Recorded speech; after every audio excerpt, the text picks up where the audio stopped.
What are the best key tips in applying for jobs? Well, firstly, you need to understand the purpose as to why you're actually applying for that job. Now, some jobs you'll be a 90% fit for, and you need to really go for these because these you actually have a chance of getting. Other jobs you probably won't get. So why bother to apply for them?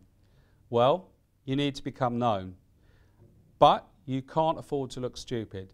So if you're looking at jobs that are about a 60% fit for you and your skill set, then they're worth applying for.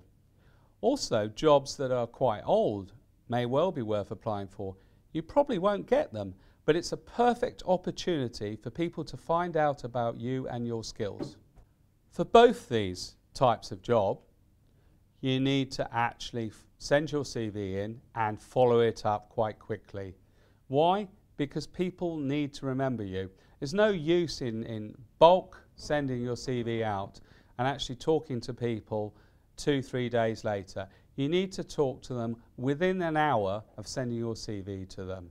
Then you have a chance of making the difference and becoming memorable, and people actually thinking that you communicate effectively and that you are available and have the right skills that may suit their needs.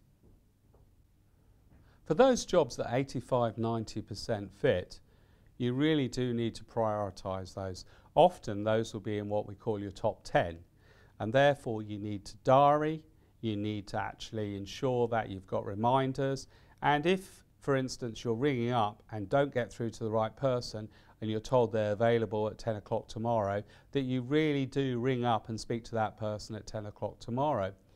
If they then aren't available at that point, maybe they'll feel a little bit guilty, and the second time you try to get them, the call will get put through and you'll have a chance to communicate and make the difference.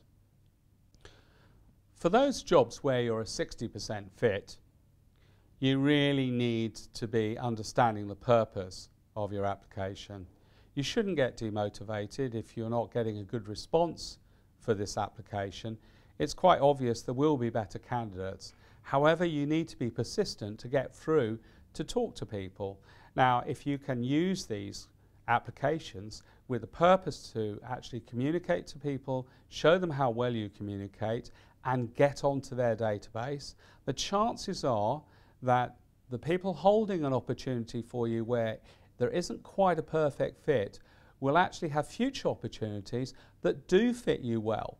Therefore, if they're impressed with you and they rank you as someone who's flexible, available, a good communicator, they will feel you're likely to close the job at interview. Finally, your follow-up calls need targeting to the relevant job.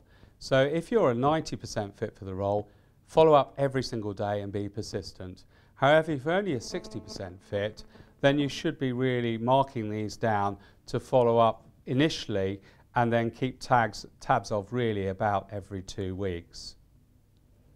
If you do this, you'll have an effective strategy for your job applications and you will find success.